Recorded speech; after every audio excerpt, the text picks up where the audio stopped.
चलिए दोस्तों, एक्सरसाइज 6.5 हम लोग अभी डिस्कस करेंगे। तो एक्सरसाइज 6.5 के अंदर किस तरीके के एग्जाम्पल दिए हुए हैं। देखिए, क्वेश्चन वही है कि डिफरेंशियल इक्वेशन को सॉल्व करना है। अब तक हम लोगों ने क्या क्या देखा, वेरिएबल सेपरेबल फॉर्म देखा और होमोजेनियस डिफरेंशियल इक्वेशन का सॉल्यूशन कैसे फाइंड आउट करना है ये देखा था। ठीक है, अब हम लोग इस एक्सरसाइज के अंदर जितने भी डिफरेंशियल इक्वेशन है वो सारे के सारे linear differential equation of first degree है। ठीक है, तो linear differential equation in general कहा जाता है उसको। तो ये कैसे दिखते हैं, ठीक है। सबसे पहले इनका फॉर्मेट देखेंगे कि किस फॉर्मेट में आपका इक्वेशन रहेगा, तब आप उसको लीनियर डिफरेंशियल इक्वेशन कहेंगे, पहली बात। और दूसरी बात कि उसका सॉल्यूशन कैसे फाइंड आउट करना है। ठीक है, कैसे निकालेंगे उसका सॉल्यूशन। चलिए स्टार्ट करते हैं। D Y by D X, यहाँ पर टाइटल देंगे linear differential equation dy by D x plus P Y is equal to Q. इस फॉर्म में अगर आपका डिफरेंशियल इक्वेशन है तो इसको कहा जाएगा लीनियर डिफरेंशियल इक्वेशन। लेकिन एक और यहां पर चीज है, ये कंप्लीट नहीं है।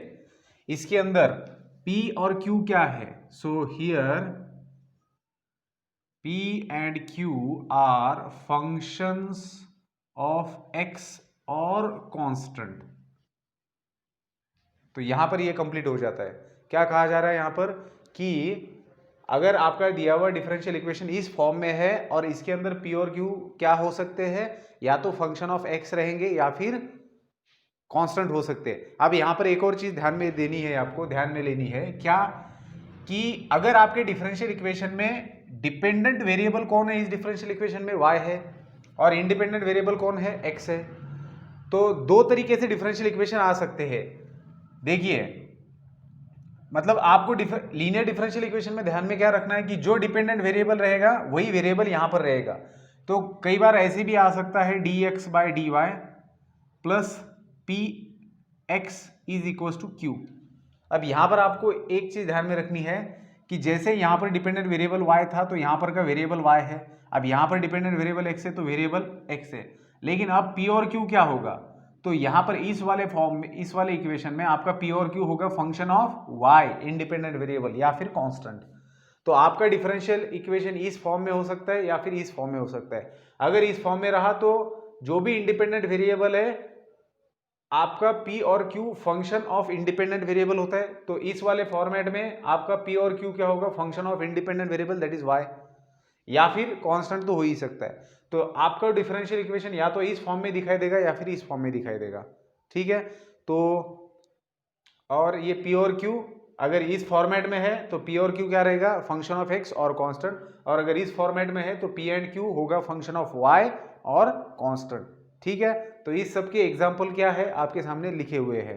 ठीक है, अगर आप सीधा सीधा देखेंगे तो हो सकता है कि आपको ये फॉर्मेट में नहीं है ऐसा लगेगा।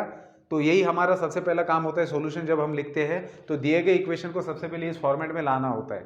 ठीक है, देखिए अब हम थर्ड टाइम देख रहे हैं डिफरेंशियल इक्वेशन का। अब जब एग्जाम्पल आएगा एग्जाम के अंदर तो आपको देखना है कि ये सीधा सीधा वेरिएबल सेपरेशन हो रहा है या फिर इसको रिड्यूस करना है या फिर होमोजीनियस है ये या फिर लीनियर डिफरेंशियल है। तो ये पहचानने के बाद में आप आगे की चीजें करेंगे। ठीक है, तो जब ही समझ में आ जाता है कि इन तीनों में से कौन सा डिफरेंशियल इक्वेशन है दिया हुआ, तो उस हिसाब से हम लोग प्रोसीड करेंगे।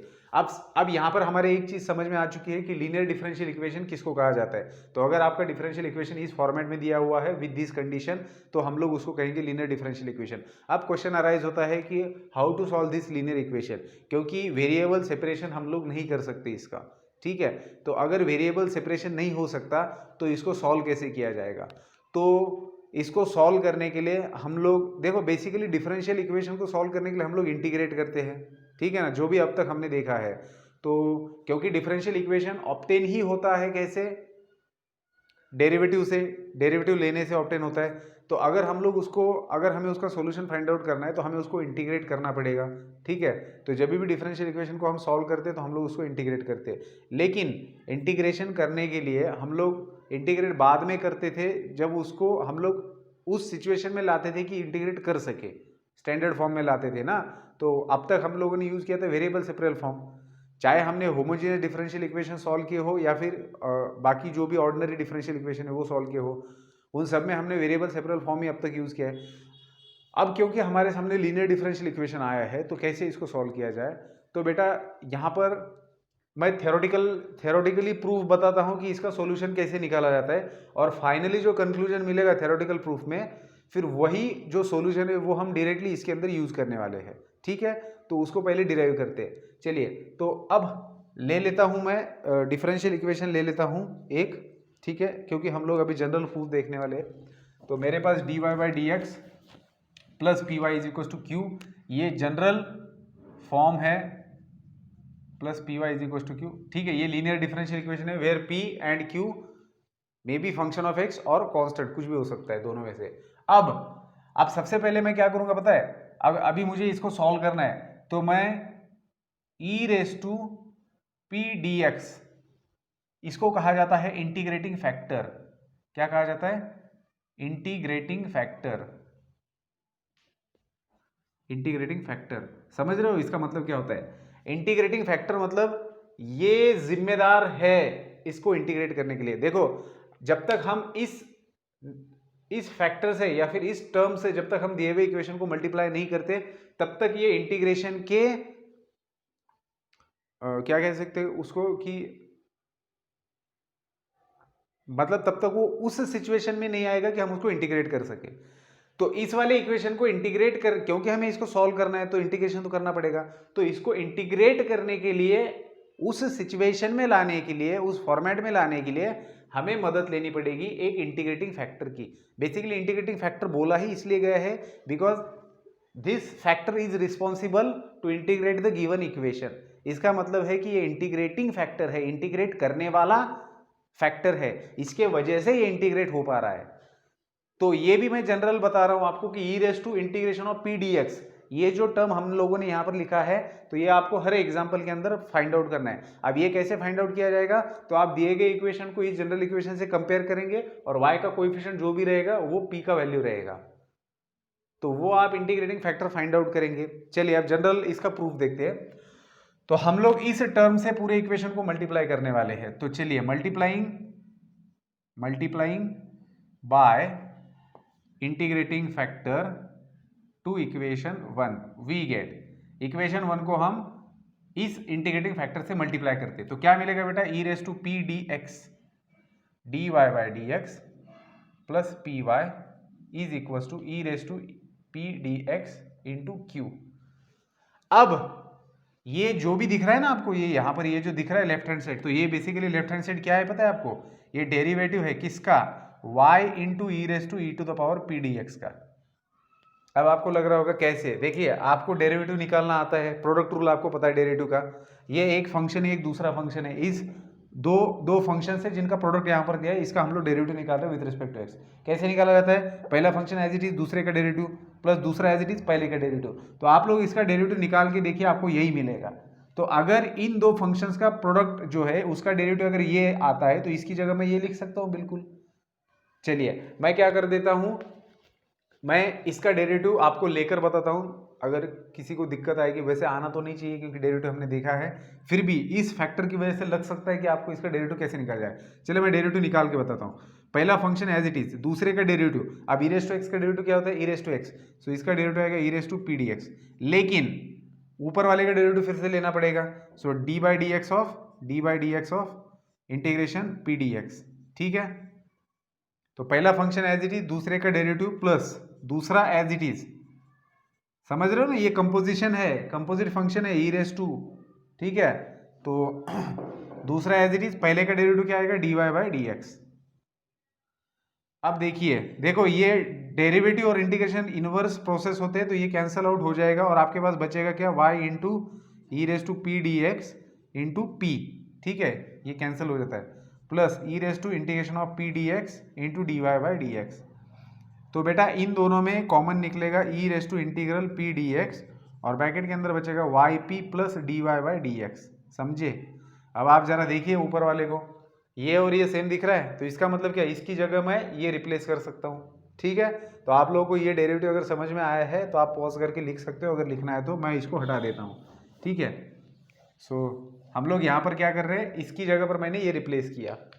सो this is equal to e raise to integral P D x q. अब मैं इसको इंटीग्रेट करने जा रहा हूँ क्योंकि मुझे सॉल्यूशन फाइंड आउट करना है। सबसे शुरुआत में मैंने इंटीग्रेटिंग फैक्टर से मल्टीप्लाई किया ताकि ये इस फॉर्म में आ जाए कि हम लोग इसको इंटीग्रेट कर सके। Now integrating on both sides,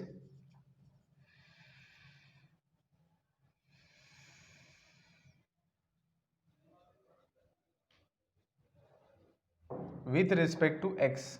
तो इसको दोनों साइड्स में इंटीग्रेट करेंगे विथ रिस्पेक्ट टू एक्स, तो क्या हो जाएगा, देखिए d by D x pi into e raise to P D x, और ये डी एक्स आएगा। This is equal to integration of e raise to P D x into q d x. ठीक है, सो ये कैंसिल हो जाएगा क्योंकि integration derivative inverse process है। तो बचेगा क्या, y into e raise to P D x which is equal to, इसको q को पहले लिख रहा हूँ मैं, q into e raise to P D x into d x.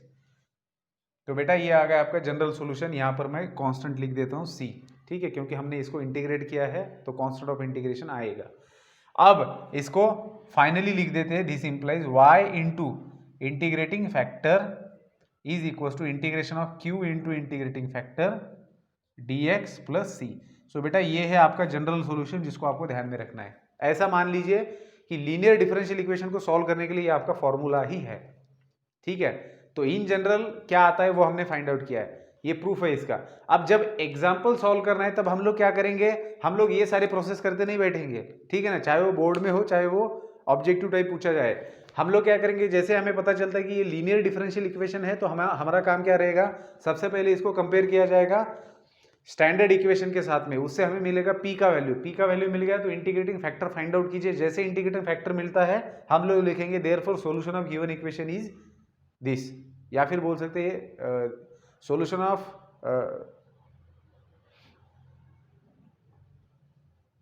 Solution will be given by this formula, है ना। तो ये मैं बता दूंगा कैसे लिखना है आपको। तो ये फॉर्मूला लिखेंगे और इसके अंदर सीधा आप इंटीग्रेटिंग फैक्टर का वैल्यू रखो, आगे का इंटीग्रेशन करो, बात खत्म हो गई। ठीक है, तो चलिए इसको आप पॉज करके लिख लो, अभी हम लोग सीधा एग्जांपल सॉल्व करते हैं। सो इंपॉर्टेंट चीज क्या है, इंटीग्रेटिंग फैक्टर निकालना इंपॉर्टेंट है लीनियर डिफरेंशियल इक्वेशन के अंदर। ठीक है, चलिए तो पहला इक्वेशन है हमारे पास dy by D x plus y by x is equal to x cube minus 3। अब देखिए, देखते ही समझ में आता है कि यहाँ पर ना होमोजीनियस डिफरेंशियल इक्वेशन का कोई तर्क चलेगा और ना ही वेरिएबल सेपरेबल वाला कोई तर्क चलेगा, क्योंकि होमोजीनियस के लिए तो जब भी समझ में आता है कि यहाँ पर x का पावर 3 है तो बात ही खत्म हो गई, है ना। तो बात मतलब जितने भी dy बाई डी एक्स को छोड़ के जितने भी टर्म्स है उनका पावर तो सेम होना चाहिए, डिग्री सेम होना चाहिए, तो वो नहीं है, इसका मतलब होमोजीनिटी तो है नहीं इसके अंदर। अब क्योंकि dy बाई डी एक्स को दिया हुआ है तो एक बार हम लोग सोच सकते हैं कि क्या इसको dy by D x plus P Y is equal to Q इस फॉर्म में लिखा जा सकता है, या फिर dx by D Y plus P x is equal to q के फॉर्म में लिखा जा सकता है। ठीक है, तो देखिए अब सीधा सीधा इसको बस देखने वाला चश्मा चाहिए हमारे पास। 1 बाय एक्स इसको लिख रहे हैं y is equal to x cube minus 3। So इसको आपने लिखा dy by D x plus P Y is equal to Q. अब देखिए जो p और q आप बोल रहे हो वो क्या होना चाहिए, फंक्शन ऑफ इंडिपेंडेंट वेरिएबल या फिर कांस्टेंट। तो देखिए इसको इंडिपेंडेंट वेरिएबल क्या है, x है, तो ये this is a function of x, this is also function of x। ठीक है, सो नाउ आप लोग यहां पर लिखना है गिवन इक्वेशन इज, जब बोर्ड के लिए लिख रहे हो given equation is, now comparing with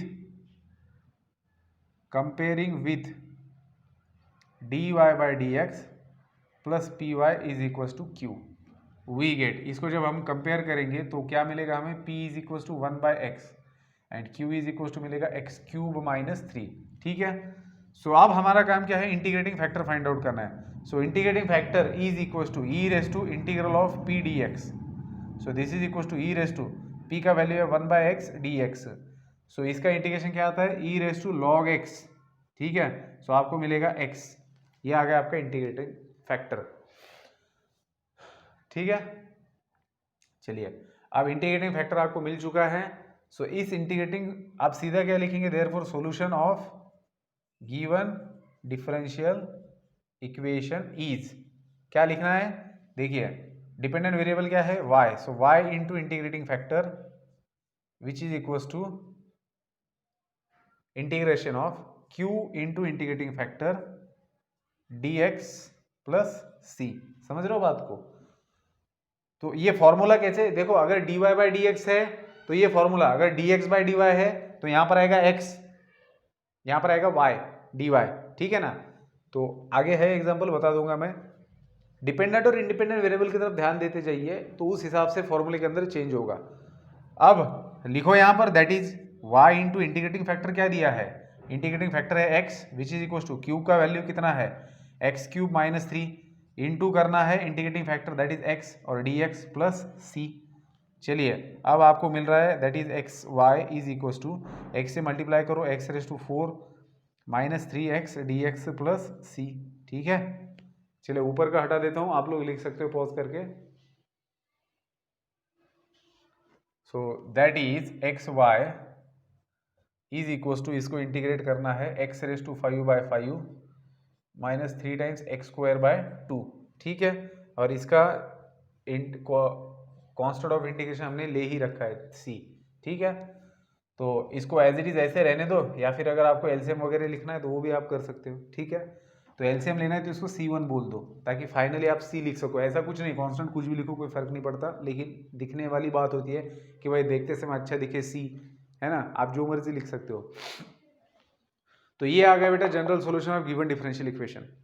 तो इस एक एग्जाम्पल को जब मैंने आपके सामने रखा है तो आपको सारी चीजें बता दी है, आप बाकी के एग्जाम्पल भी इसके हिसाब से कर सकते हो। लेकिन अब इस क्वेश्चन नंबर 1 के अंदर काफी सारे एग्जाम्पल दिए, 10-11 एग्जाम्पल दिए। तो मैं क्या करूंगा, जैसे पिछले एक्सरसाइज के लिए हर किसी का मैंने आप लोगों को हिंट देके छोड़ दिया था, वैसे ही करूंगा, क्योंकि बात सिर्फ इंटीग्रेशन के निकालने की थी। अब आप मुझे बताइए, कुछ आपको इसके अंदर डिफिकल्ट लगेगा। अगर आपको लीनियर डिफरेंशियल इक्वेशन सीधा सीधा दिख रहा है तो आप सिर्फ इंटीग्रेटिंग फैक्टर निकालिए और इस सॉल्यूशन सीधा दे रखा है उसके अंदर रखिए और बस इंटीग्रेट तो करना है। मैं ये भी बता दूंगा कि इंटीग्रेशन का टाइप कौन सा है, बस आपको आगे कैलकुलेशन करने हैं, ठीक है। चलिए आगे बढ़ते हैं, मैं अभी सीधा डिस्कशन करूंगा बाकी के बचे हुए क्वेश्चंस का। सो क्वेश्चन नंबर 2 है मेरे पास। अब क्वेश्चन नंबर 2 को जरा देखते हैं। cos square x D Y by D x plus y tan x दिया है, ठीक है। अब समझ में आता है हमें कि लीनियर डिफरेंशियल इक्वेशन कैसे होता है, D Y by D x का कोएफिशिएंट 1 होता है, तो इसका मतलब cos स्क्वायर एक्स से थ्रू आउट डिवाइड करेंगे तो क्या मिलेगा D Y by D x. अब बोर्ड के अंदर कैसे लिखना है मैंने पहले एग्जाम्पल में बताया आपको, ठीक है ना। मतलब प्रॉपर सारी चीजें लिखनी होती है बोर्ड में और कुछ नहीं होता। Given equation is dividing by cos square X we get फलाना बिस्ताना, ठीक है ना। चलिए D Y by D X मिल गया, प्लस cos स्क्वायर एक्स से डिवाइड करेंगे तो मिलेगा sec square X into Y is equal to tan x into sec square X, ठीक है ना। समझे ना कैसे हुआ, cos स्क्वायर से डिवाइड किया तो 1 by cos square sec square बन गया, 1 by cos square sec square बन गया। चलिए अब क्या करेंगे, तो d Y by D x ये बन गया आपका p और ये बन गया आपका q। देखिए इंडिपेंडेंट वेरिएबल x है तो p एंड q का भी p and q are also function of x। अब बेटा इंटीग्रेटिंग फैक्टर क्या आएगा, e raise to integration of p dx, ठीक है। सो e रेस टू p का वैल्यू है sec स्क्वायर x और ये है dx, सो इसका इंटीग्रेशन आएगा tan x, सो e raise to tan x आपको मिल गया, ये मिल गया आपका इंटीग्रेटिंग फैक्टर। तो सॉल्यूशन क्या बनेगा, देखिए डिपेंडेंट वेरिएबल y है, so y into integrating factor that is e raise to tan x, integration of q क्या है tan x into sec square x into integrating factor e raise to tan x dx। अब बताइए ये तो ऐसे ही रहेगा, अब आपको इसको ये इंटीग्रेशन आपको सॉल्व करना है, तो क्या ये मुझे बताना चाहिए, अभी आप लोग देख लो, हिंट दे दूं। देखो मतलब आपको तो आना ही चाहिए, tan x की जगह ये सब्स्टिट्यूशन से सॉल्व होगा, tan x की जगह t रखना पड़ेगा, तो इसको डिफरेंशिएट करेंगे तो मिलेगा sec square x dx dt, मतलब ये और ये बन जाएगा dt, ठीक है। और आपका इंटीग्रेशन रहेगा t into e raise to t d t. अब ये product of the two function है तो LIT रूल अप्लाई होगा, बाय पार्ट से सॉल्व करना पड़ेगा। तो e तो सबसे एक्सपोनेंशियल फंक्शन तो लास्ट में ही होता है, तो पहला एज इट इज दूसरे का इंटीग्रेशन माइनस इंटीग्रेशन ऑफ पहले का डेरिवेटिव दूसरे का इंटीग्रेशन dt। तो फाइनली आपको क्या मिलेगा e raise to t t minus 1 आएगा और प्लस c है ही, और इधर है y इंटू, देखो पूरा ही सॉल्व कर दिया मैंने, तो बस t की जगह पर वापस tan x रख देना, बात खत्म हो गई। तो इस तरीके से आपको मिलता है सॉल्यूशन, ठीक है। चलिए क्वेश्चन नंबर 3 को डिस्कस करता हूं।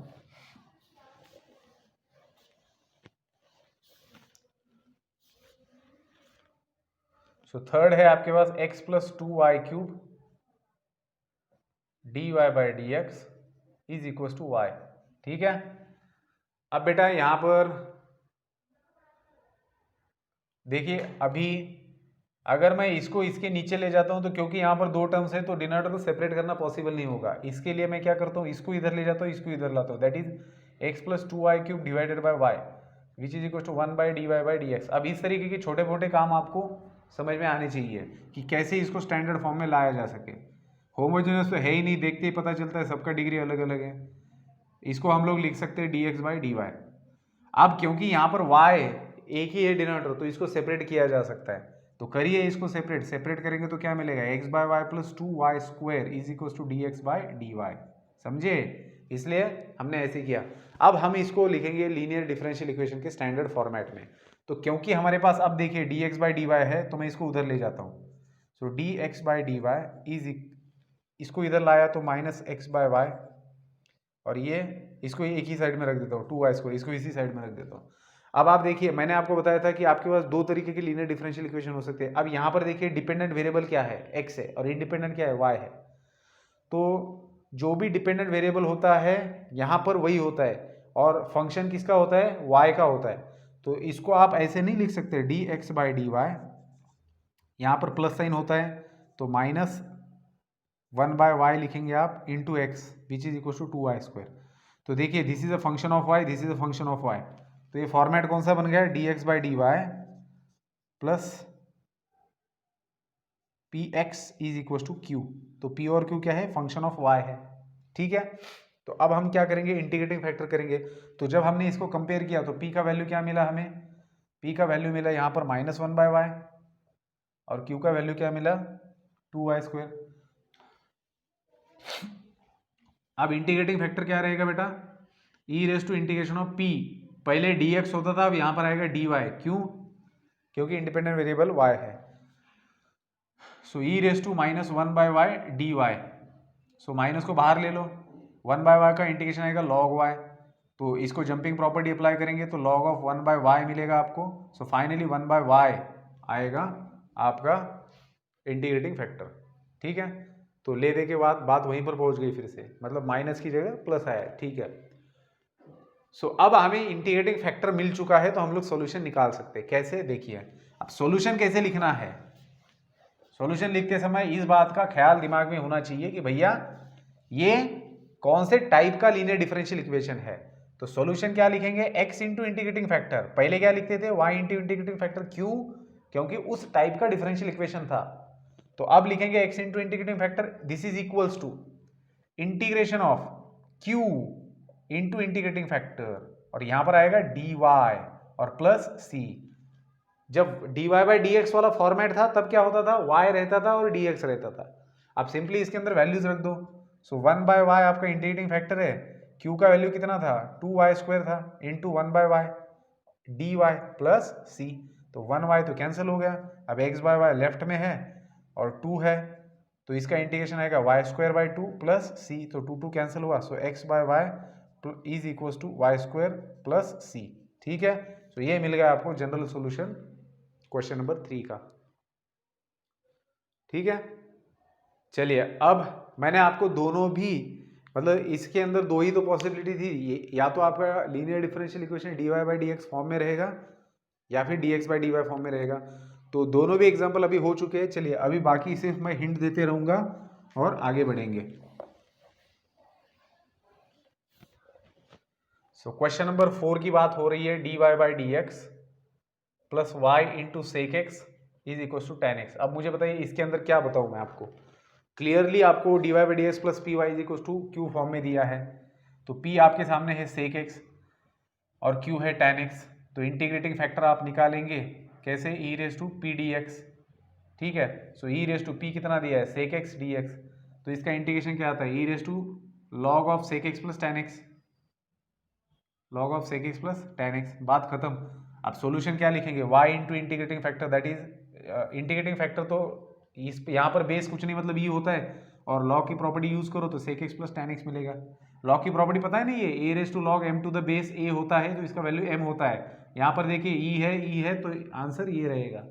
ठीक है, so y into integrating factor that is sec x plus tan x, this is equals to